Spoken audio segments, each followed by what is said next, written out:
Հուսիկ վարդապետ Մովսիսյան Միաբան մայր աթորո սրբո էջմիածնի Հայաստանյայց առաքելական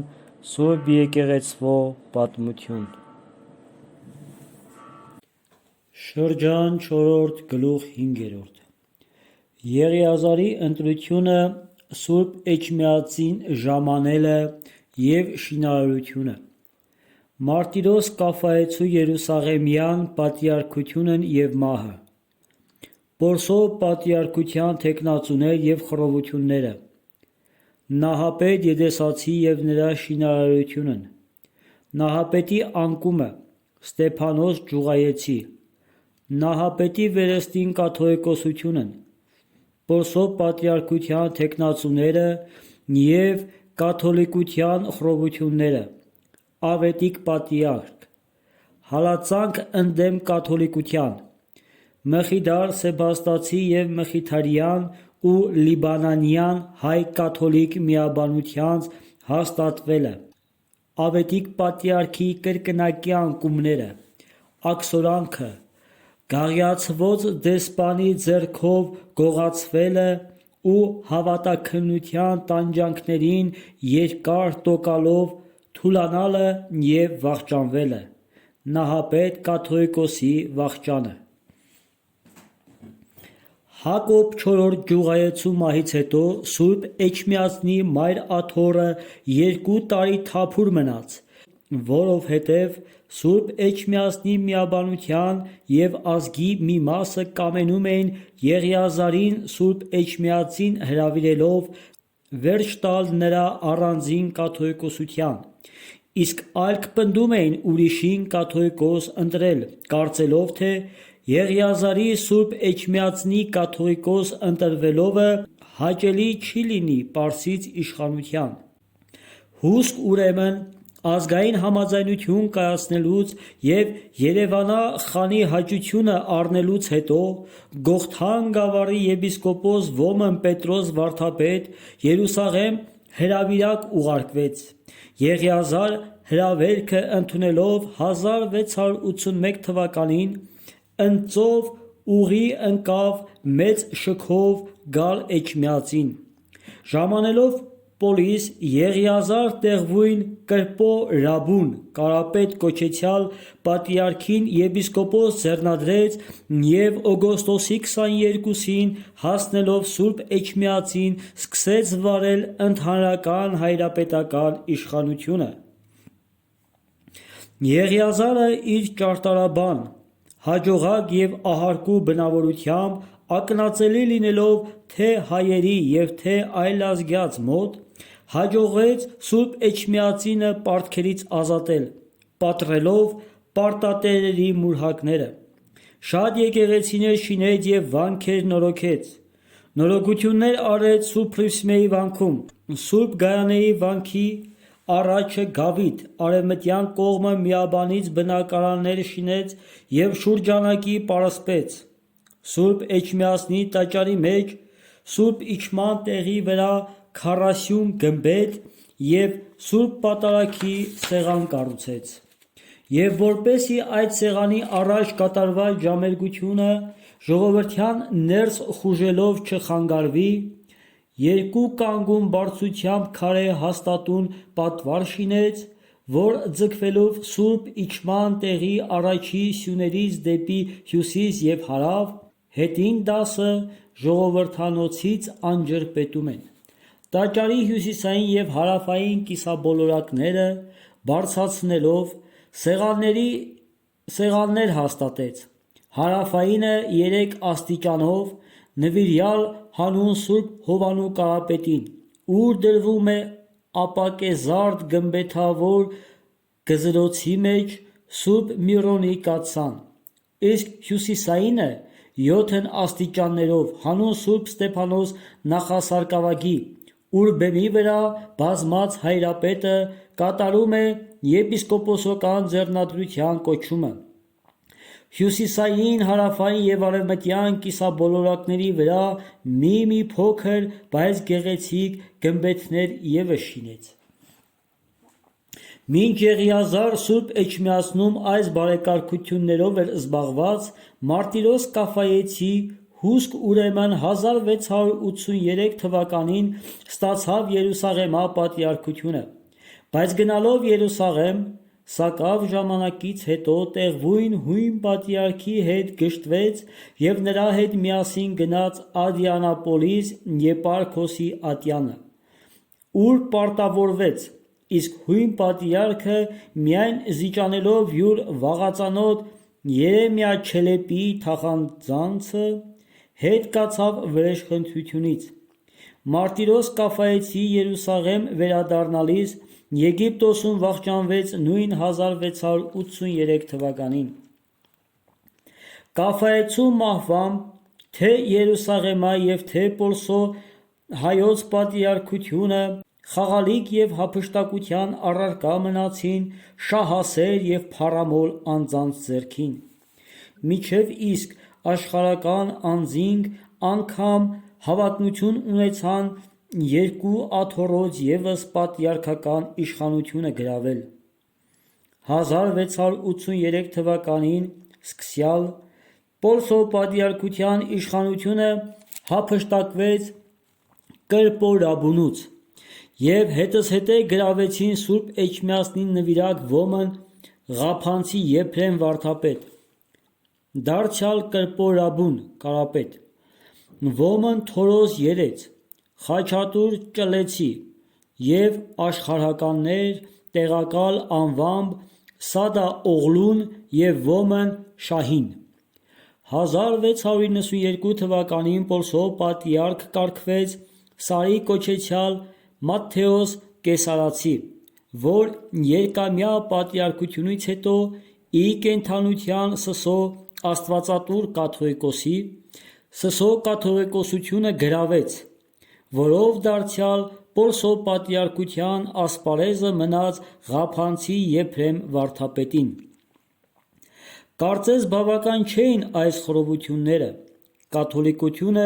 մուտք գործելով հայ ընտանիքի մեջ, կաթոլիկ կղերի ձեռքով ալեկոծում էր հայ ժողովրդյան։ Հայերը նախանձախնդիր ազգային մայր եկեղեցու ամբողջության, հախուռն եռանդյամբ հալածում էին կասկածյալներին և բռնի ստիպում էին միանալ եկեղեցու ամբողջության։ Հերձյալներից ոմանք համառությամբ դիմադրում էին հալածանք և մահ անգամ հանձն առնելով։ Եղիազար կաթողիկոս Երեմիա Չելեպիի գրությամբ և այլ հավաստի աղբյուրներից իմանալով Պոլսո հայոց այս աղետալի դրությունը, մինչ պատրաստվում էր խելահաս ու խոհական մարդիկ ուղարկեր Պոլիս, 1691 թվականի օգոստոսի 8-ին վախճանվեց և թաղվեց Սուրբ Գայանեի վանքի յուր շինած գավթի աջ կողմը։ Եղիազարին 1691 թվականին հաջորդեց յուր աշակերտ Նահապետ Եդեսացին, որ Եղիազարի պես ահարկու և ակնածելի էր բոլորին։ Նահապետ ի հիմանե շինեց Վաղարշապատի Սուրբ Շողակաթի վանքը, Հրազդան գետից ստորերկյա ջրանցքով ջուր հանեց դեպի Էջմիածնի արտորայքը, շինեց Օշականաց կամուրջը և Երևանա Ձորագետի անապատը, նրա շրջապատը ընդարձակելով շատ վանքեր և եկեղեցիներ շինության և վերանորոգության պատճառ դարձավ։ Այսպիսի մեծագործություններով Նահապետ թեև մեծ հռչակ ևս ստացած լիներ, բայց յուր խստասրտությանն հոգևորականների մեջ շատ հակառակորդներ ունեցավ, որոնք Նախիջևանա և Գողթնյա եպիսկոպոսների հետ միանալով Կարբեցի Բատրադեն մականվանյալ Մատթեոս անուն վարդապետի ձեռքով մի ամբաստանագիր ուղարկեցին Նոր Գյուղայի առաջնորդ Ստեփանոս վարդապետին, ամբաստանելով, թե Նահապետ խանգարել է եկեղեցու օրենքներն ու կարգերը և առանց կանոնի ու գրոց վկայության անում է ինչ որ կամենում է։ Խնդրում էին նույն Ստեփանոս վարդապետին ասելով. «Դու եկ և մեզ կաթողիկոս եղիր, և մենք քո հրամանին կհնազանդվենք»։ թերևս ուղղեն մեր կարգը և կրոնքը։ Ստեփանոս Գյուղայեցի այս թուղթը ընդունեց և թղթատար Մատթեոս վարդապետի բացարկությանց անսալով մեծ ծախսերով ստացավ կաթողիկոսության հրովարտակ և մինչև յուր Սուրբ Էջմիածին ժամանելը յուր աշակերտ Գյուղայեցի Աղեքսանդր վարդապետին տեղապահության իրավամբ ուղարկեց Էջմիածին, պատվիրելով Տաթև ուղարկել Նահապետ կաթողիկոսին։ Բայց Նահապետ կաթողիկոսը փոխանակ Տաթև գնալու խույս տվեց դեպի Դավրեշ և ապավինելով Շահ Օջաղին,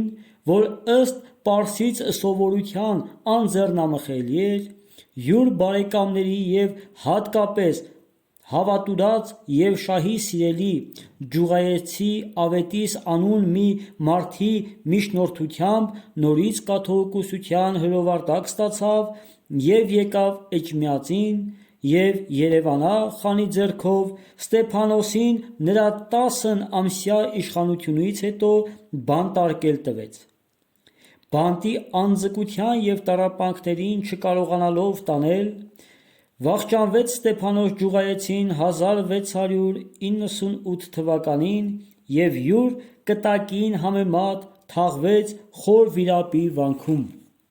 Մինչ Նահապետ կաթողիկոս 1697 թվականին վերստին Սուրբ Էջմիածնի կաթողիկոսության իրավունքն ստացած շինությամբ էր զբաղվում, Տաջկաստանի հայերը խռովությամբ և շփոթությամբ ալեկոծվում էին Պոլսոյ և Երուսաղեմի պատրիարքական իշխանության հետամուտ փառասեր և խռովահույս անձանց ձեռքով։ 1698 թվականից մինչև 1700 թվականը երկու տարվա ընթացքում պատրիարքությունը հափշտակելով Եփրեմ վարդապետից գրավեցին Մելքիսեդ Սուփի և Մխիթար Կորդվացի կամ Քյուրդաստանցի, դարձյալ Մելքիսեդ Սուփի,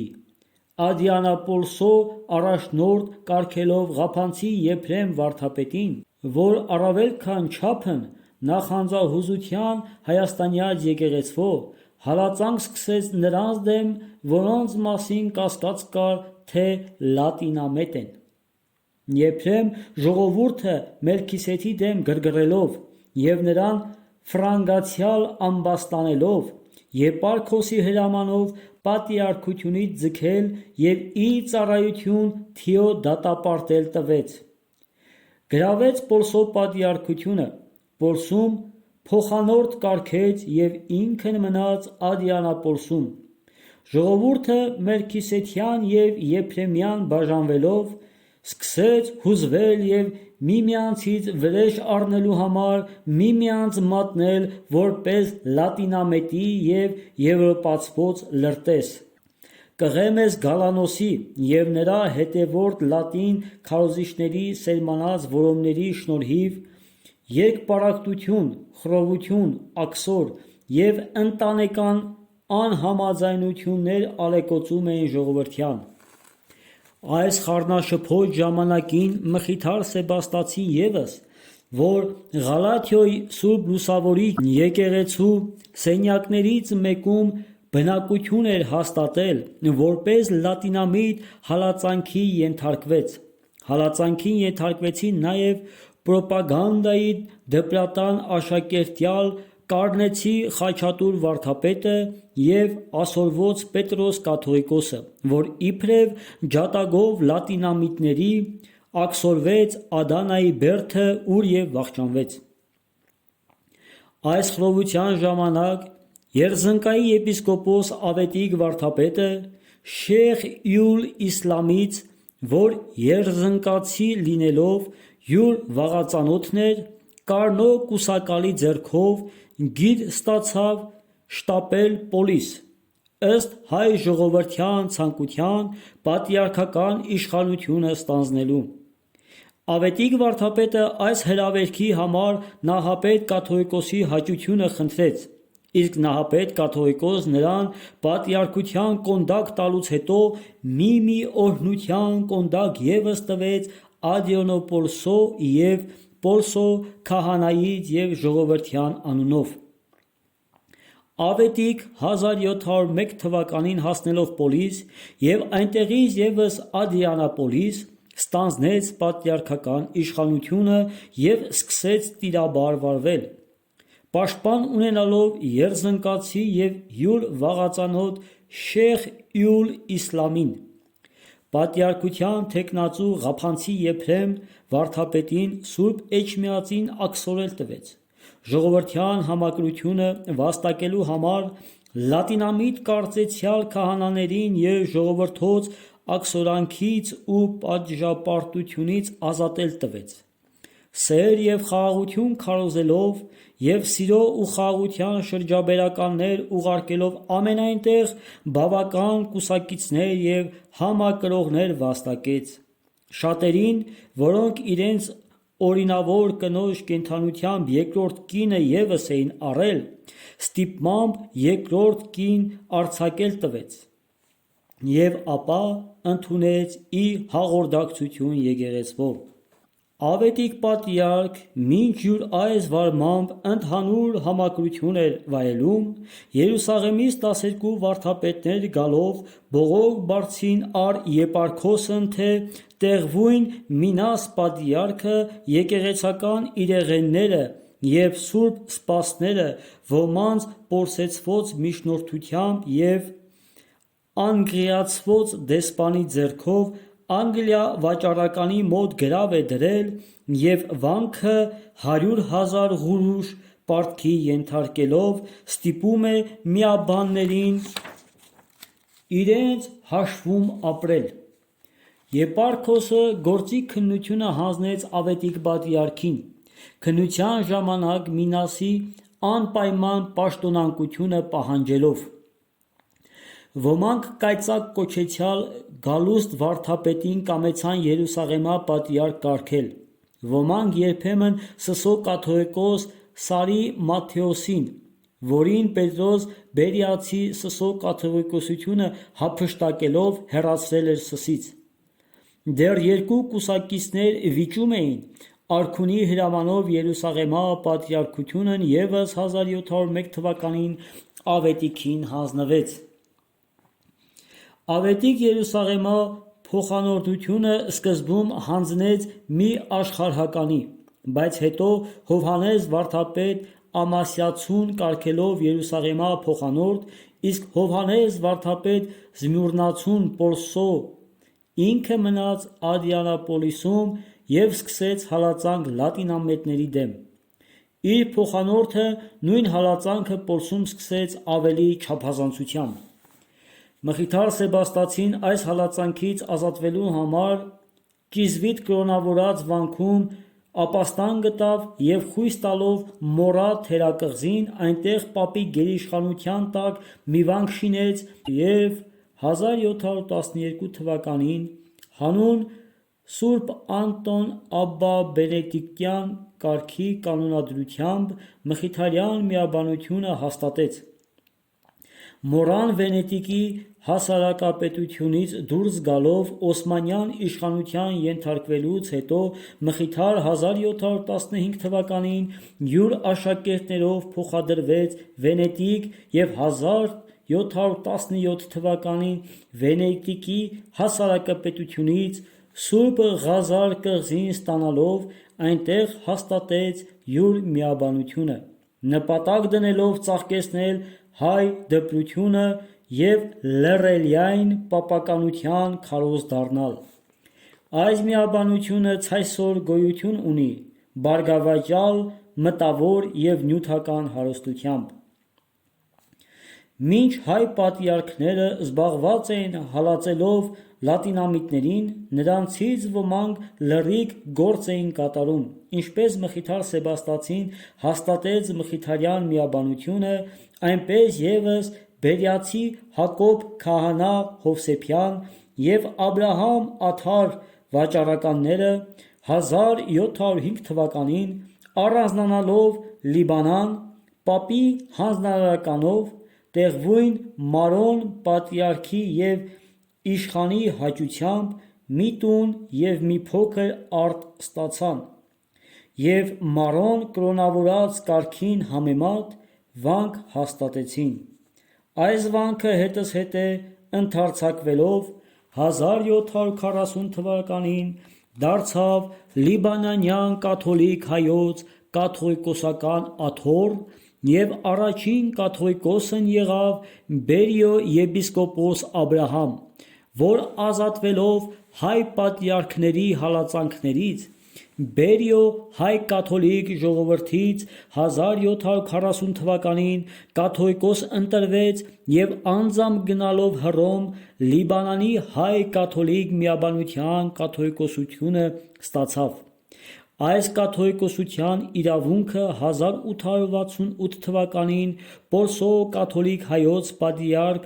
Անտոն Հասուն միացրեց ու ինքն դարձավ կաթողիկոս Լիբանանի եւ պատրիարք կաթոլիկ հայոց Տաճկաստանի։ Ավետիք եւ յուր փոխանորդ Զմյուրնացի Հովհաննես վարդապետ իրենց հակառակորդների եւ հատկապես լատինամետներին պաշտպան գաղյացված դեսպանի ազդեցությամբ 1703 թվականին պաշտոնանկ եղան։ Պորսո պատրիարք կարգվեց Գալուստ վարդապետ կայծակ կոչեցյալ, որ Երուսաղեմա փոխանորդ կարգեց Սսո երբեմն կաթողիկոս Պիծակ կոչեցյալ Գրիգորին։ Ավետիք թեև պաշտոնանկ լինելով 51 օր Պորսո Եդիգուլե ամրոցում բանտարկվեց եւ աքսորվեց Ավրատ կոչեցյալ կղզին, բայց յուր անխոնջ բարեկամների շնորհիվ ազատվեց եւ 1704 թվականին նորից ստանձնեց պատրիարքությունը, որ գրավել էր պորսեցի ոմն Ներսես վարդապետ յուր համախոհների գլուխն անցնելով եւ Գալուստին պաշտոնանկ անելուց հետո անձին համար միայն հոգալով։ Սակայն ավետիք այս անգամ ևս երկար եւ խաղաղ չկարողացավ վարել պատրիարքական իշխանությունը։ Յուր հակառակորդների համառությամբ յուր պաշտպան երջանկացի Շեյխ Յուլ Իսլամի անկմամբ եւ գաղյացված դեսպանի խարդավանքով փոխանակ Կիպրոս ուղևորվելու կաշառված նավապետը նավեց դեպի Գաղիա։ Նավը Սիկիլո Մեսենա նավահանգիստը հասավ թե ոչ, Գաղիո փոխհյուպատոսը ավետիք պատրիարքին հավատաքննության ինկվիզիցիայի բանտում պահեց, մինչև Փարիզից կարգադրություն լիներ, այնուհետև ավետիք փոխադրվեց Մարսիլիա, ուր Թիարանի տեսուչը նրա մոտ գտնված բոլոր թղթերը առնելով բանտարկվեց նրան։ Հայերը իզուր խնդրանքներ կարգեցին Միջերկրական ծովի նավահանգիստներում ավետիք պատրիարքի հետքը գտնելու, որովհետև ավետիքը ոչ ևս ավետիք, այլ երկաթե դիմակով մարդ անվամբ փոխադրվել էր Գաղիո մյուս ծայրը, Սուրբ Միքայելի Սեն Միշել վանքը, որ բենեդիկտյան կրոնավորների սեփականությունը լինելով հանդերձ այն ժամանակ պետական բանտի տեղ էր ծառայում։ Ավետիք 3 տարի այս վանքում փակվելուց հետո Փարիզ Բասիլիի բերդը փոխադրվեց եւ 5 տարի համառությամբ հավատաքննության բոլոր մեքենայություններին դիմադրելուց հետո 1711 թվականի հուլիսի 11-ին վախճանվեց։ Ավետիք պատրիարքի աքսորման տարին 1705 թվական հունիսի 13-ին վախճանվեց նահապետ կաթողիկոս եւ թաղվեց յուր շինած Սուրբ Շողակաթի վանքի գավթում հյուսիսային կողմը։ Նահապետին Սուրբ Էջմիածնում 1706 թվականին դեկտեմբերին հաջորդեց Ալեքսանդր I Ջուղայեցի, իսկ ավետիքից հետո 1705-1707 թվականին Պորսո եւ Երուսաղեմա պատրիարքական աթոռները գրավեցին Մատթեոս Սարի ազդեցությամբ գաղատացված դեսպանի 2 ամիս, Մարտիրոս վարդապետ Քյուրհանչի 4 ամիս, Միքայել Երեց 8 ամիս եւ Սահակ վարդապետ Ապուչեղցի 8 ամիս։ Վերջ 4-րդ շրջանի 5-րդ գլխին։